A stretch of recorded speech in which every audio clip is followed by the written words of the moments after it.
créer le kit de survie qui vous fait du bien. Donc par exemple, moi, c'est mes routines du matin et mes routines de soir, mes routines pour, on va dire, préparer mon esprit, mes idées, diriger mes intentions, mes actions, et le soir, c'est mes petites routines qui vont m'aider à décompresser. Quand je vous disais aussi mon alimentation, je vous ai mentionné il y a quelques minutes, par exemple, planifier pour moi l'environnement et les tâches logistiques, c'est aussi, par exemple, planifier les courses, être sûr que j'ai pas à réfléchir à qu'est-ce que je dois manger ou pas. C'est limite, souvent ça m'arrive quand j'ai vraiment des grosses périodes de rush, j'ai déjà écrit et planifié mes repas. Je sais exactement ce que je vais devoir cuisiner, comme ça, est-ce que c'est mon conjoint ou c'est moi, mais on sait ce qu'on doit acheter, et c'est pas un sujet où on va dépenser de l'énergie mentale. Parce qu'en réalité, quand on planifie l'avant, c'est pour essayer un maximum d'économiser de l'énergie sur votre énergie mentale. Hey, bienvenue dans le podcast Être audacieuse. Je suis Tiffany, coach de vie pour les femmes indépendantes et entrepreneurs. Je partage avec vous les outils pour vivre pleinement votre vie, vos choix, tout en gérant votre esprit et en vivant vos émotions. Allez, on embarque! Salut à toi, bienvenue dans cet épisode où on va parler des périodes de rush, ces périodes où on court un peu partout et en règle générale on n'y voit ni queue ni tête, on y voit plus clair.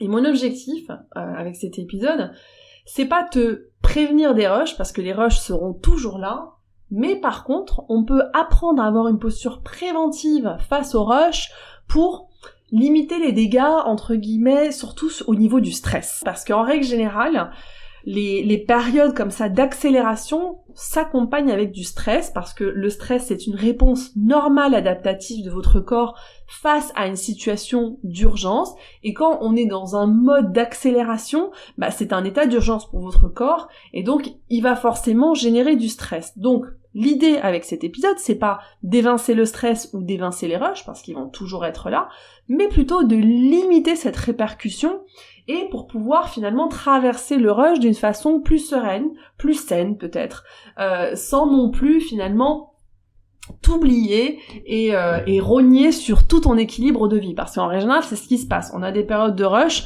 où on n'arrive plus à aligner les deux bouts et du coup on est obligé de faire des sacrifices, et en règle générale la première personne qu'on sacrifie c'est soi-même. Donc moi ce que je voudrais, et c'est ce dont je travaille d'ailleurs dans mes accompagnements de coaching, et c'est pour ça que j'ai appelé mon programme Indépendante et épanouie, c'est que vous puissiez prendre soin de vous tout terrain entre guillemets face à tout type de situation. Donc les rushs, si on part de l'idée qu'ils seront toujours là, il y a des rushs bien sûr qu'on va pas voir venir, mais il y a beaucoup de rushs où on peut avoir une posture préventive, parce qu'on peut déjà les pointer du doigt avec anticipation, parce qu'on sait qu'il y a certaines périodes qui se répètent. Par exemple, la période de fin d'année, en règle générale, c'est une période qui a beaucoup d'effervescence et de rush pour plein de gens. Les gens veulent partir en congé, ils essaient de boucler un maximum de choses. Selon les corps de métier où vous êtes, il y a beaucoup de choses qui s'enclenchent en début d'année, et du coup il y a toujours cette course de fin d'année. Si on sait qu'elle est là, pourquoi ne pas la prendre en compte pour éviter d'arriver sur les rotules aux fêtes de fin d'année? Bon, déjà je te lance ce petit détail.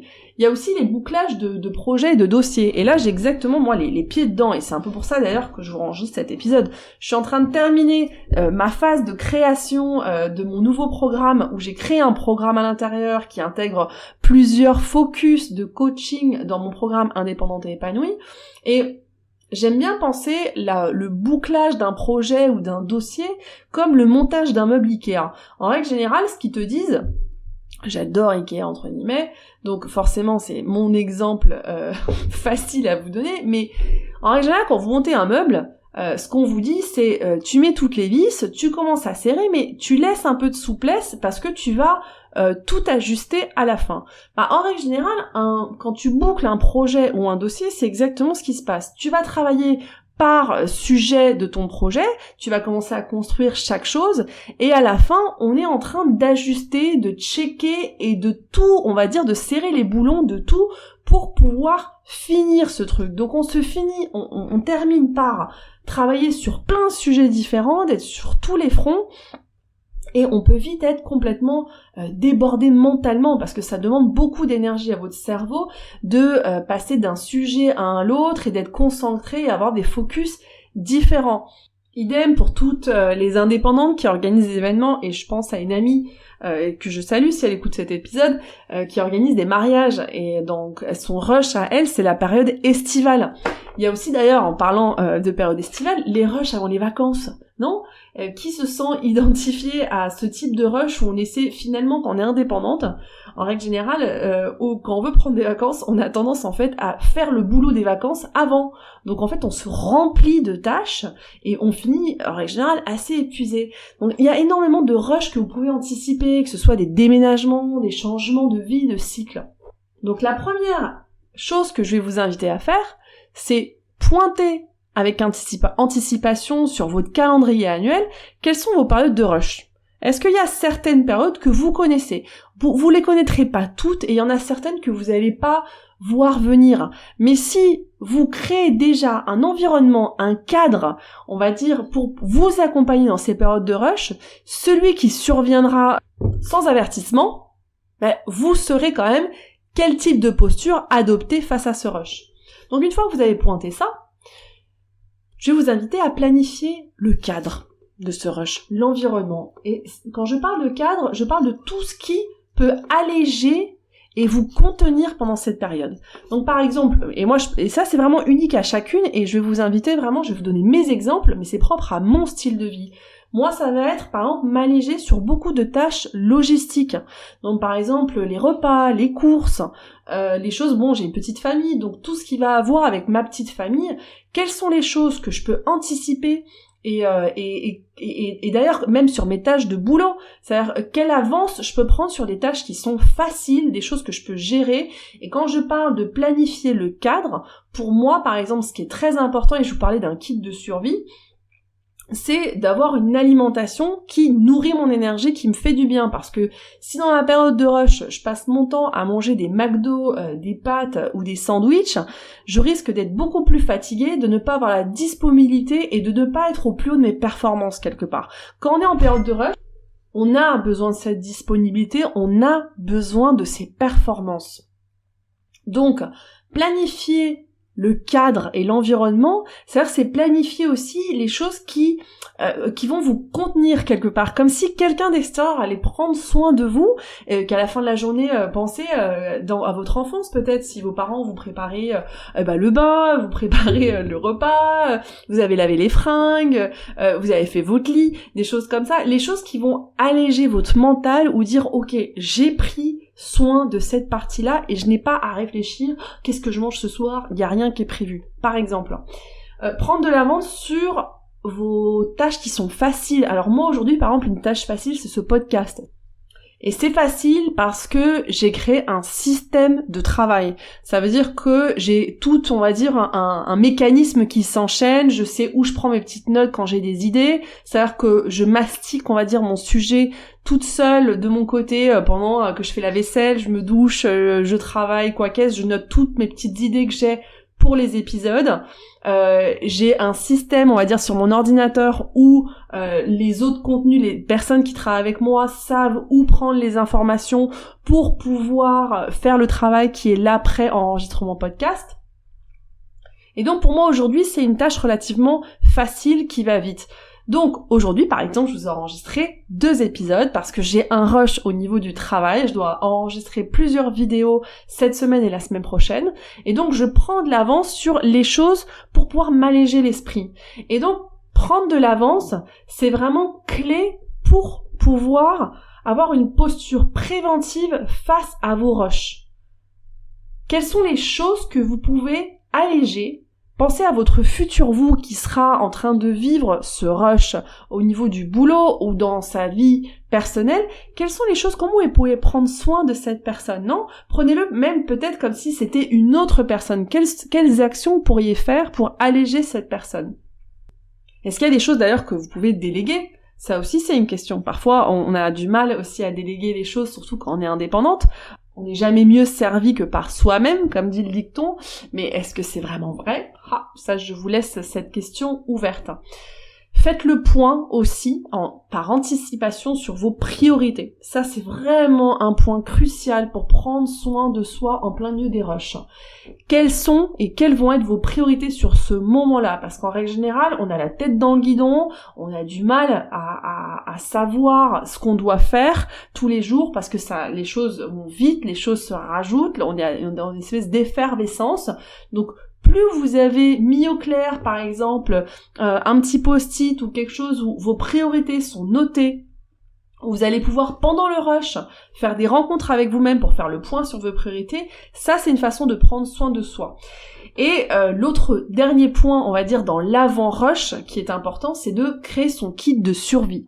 Kit de survie, c'est vraiment les priorités de valeur, comme je vous le dis dans le podcast précédent, ce qui va nourrir votre énergie, ce qui va nourrir votre productivité, ce qui va alimenter votre disponibilité. Pour moi, par exemple, ça a vraiment à voir avec le corps, l'esprit et l'alimentation. Donc c'est vraiment cette alimentation en globalité, c'est pas seulement ce que j'ingère. C'est va être ménager mes temps de travail, ça veut dire que quand j'ai des rushs, j'évite de bosser le soir. J'ai besoin de décompresser. Alors, ce qui est drôle, c'est que quand on est en période de rush, c'est justement là où j'ai envie de travailler le soir, parce que j'ai envie de gagner du temps, j'ai envie d'avancer. En règle générale, on essaie de passer très vite à l'autre étape, parce que la période de rush n'est pas non plus hyper agréable à vivre.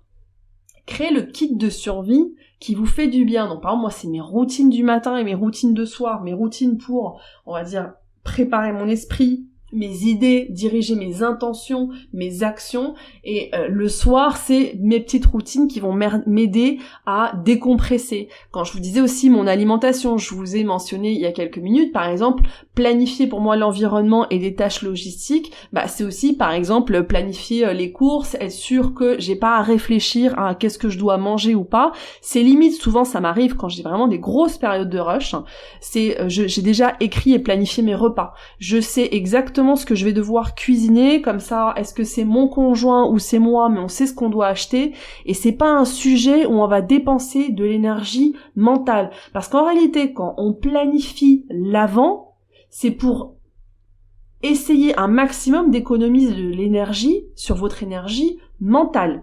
Ok? Donc, l'avant, c'est pointer avec anticipation les périodes de rush, planifier l'environnement de votre période de rush, prendre de l'avance sur les tâches faciles et créer des systèmes de travail, limite aussi si vous voyez, vous pouvez déléguer certaines choses. Faites le point par avance sur vos priorités et créez-vous un kit de survie. Maintenant, on va parler de la période de rush. Et ça, c'est une période intéressante, je trouve, parce que en règle générale, c'est une espèce de transition aussi. C'est une période où on est on est déjà en train de mettre un pied dans ce sas de décompression où on va changer de cycle, que ce soit de vie ou de cycle de projet, de période. Et donc, en règle générale, ce que je vous disais, c'est que on essaie d'aller plus vite que la musique pour passer de l'autre côté, parce que les périodes de rush sont jamais hyper agréables. Moi, ce que je vous proposais, c'est comme vous avez planifié, vous avez anticipé certaines choses, c'est de les utiliser justement pendant votre période de rush. Donc, par exemple, avoir sous le nez ses priorités pour pouvoir maintenir le cap.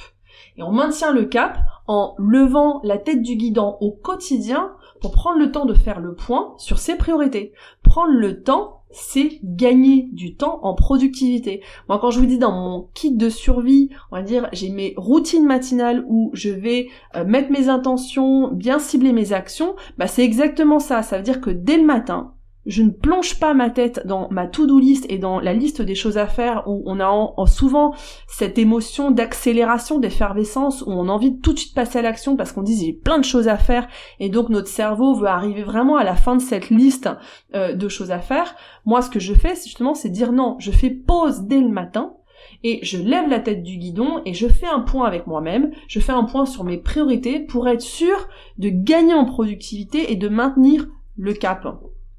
Pendant cette période de rush, soyez engagé avec votre kit de survie. Ça veut dire que votre kit de survie, vous devriez l'avoir, selon moi, et ça c'est complètement une opinion personnelle, mais durant toute l'année et pas seulement pendant vos périodes de rush. C'est-à-dire que votre kit de survie, c'est les choses qui vont alimenter votre énergie. Je vous parlais dans l'épisode précédent des priorités qui donnent du sens à votre vie. Ça a à voir avec ce kit de survie. Moi, j'ai besoin de bouger mon corps, j'ai besoin d'étirer mon corps, j'ai besoin d'aller me balader, de faire des sorties, de passer passer du temps de qualité avec ma famille, de manger les aliments qui me font du bien. Ça, c'est mon kit de survie. On a tous un kit de survie qui nous ressemble. Alimentez-le, soyez déjà engagés hors période de rush, mais soyez encore plus engagés dans votre période de rush avec ce kit de survie. Parce qu'en règle générale, on rogne sur soi-même dans ces périodes de rush. On rogne sur son équilibre de vie. On est monothème, on est monotage, quoi. On va tête baissée comme un taureau dans sa liste de to-do list des choses à faire. N'essayez pas d'aller plus vite que la musique, comme je vous disais, de passer de l'autre côté. Prenez votre temps et ayez aussi de la compassion, parce que le rush, même si on le planifie, il est quand même là. Donc vous aurez quand même du stress, parce que c'est complètement normal. Moi qui suis là en période de rush, j'essaie un maximum de prendre soin de moi, mais ça veut pas dire que le stress n'a pas pointé son nez, ça veut pas dire qu'il n'est pas là, ça veut seulement dire que j'en prends note, et comme j'en prends note, j'ajuste mes actions pour ne pas le subir quelque part, et pour ne pas avoir un rush démesuré, et pour pouvoir garder et maintenir un cap qui correspond à la ligne de direction dans laquelle j'ai envie d'aller. On a passé son rush, et en règle générale, après, qu'est-ce qui se passe ? On saute déjà dans un autre dossier. Ça veut dire et en règle générale, on le démarre même avant.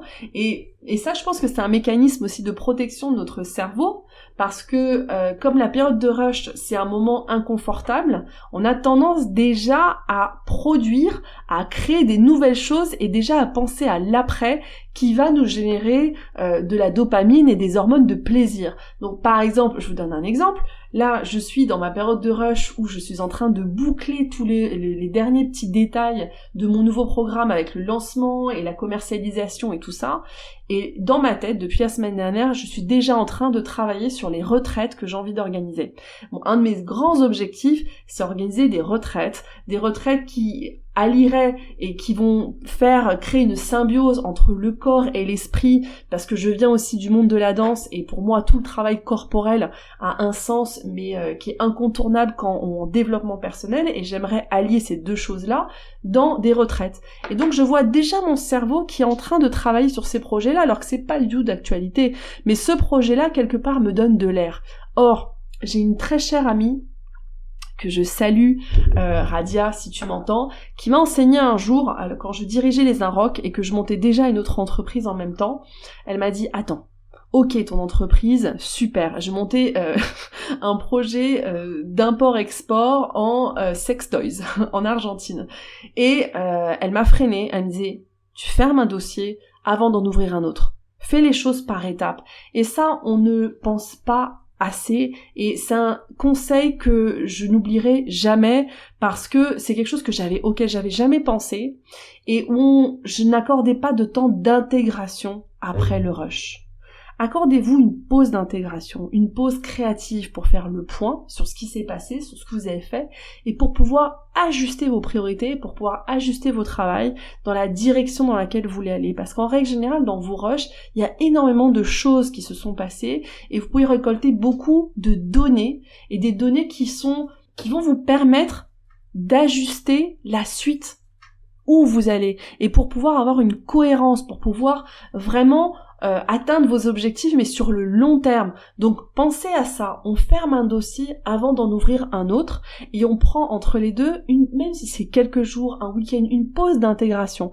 Moi aujourd'hui, ce que je me fais, c'est que je me prévois des fenêtres de 5 jours par exemple. Donc là, je me suis prévu dans 15 jours, à peine dans 10 jours même, 5 jours où je vais partir et je vais décompresser pour pouvoir faire une transition entre j'ai créé quelque chose de nouveau et maintenant je vais commencer à le vivre et je vais commencer à créer de nouvelles choses. Et donc pour pouvoir intégrer tout ce qui s'est passé, pour pouvoir faire le point, pour pouvoir retravailler mes priorités et pour pouvoir être sûr de maintenir le cap non seulement sur mes projets mais sur la personne que j'ai envie d'être.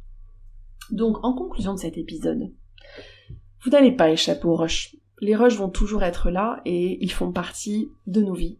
Maintenant, vous pouvez choisir de les subir aveuglement, entre guillemets, de toujours être surprise par ces rushs, ou vous pouvez choisir d'avoir une posture préventive face à vos rushs et donc face à votre stress. De ne pas vous oxyder de l'intérieur et de ne pas vous perdre sur la route quelque part pour pouvoir maintenir le cap de vous-même, de la personne que vous voulez être, du style de vie que vous voulez avoir et de l'équilibre de vie que vous voulez avoir. Voilà, c'était ce que j'avais à vous partager aujourd'hui et on se parle la semaine prochaine. Salut, salut! Mon podcast vous plaît ? Abonnez-vous pour ne manquer aucun épisode. Partagez-le avec vos proches et soutenez-moi en laissant un avis 5 étoiles sur la plateforme que vous utilisez.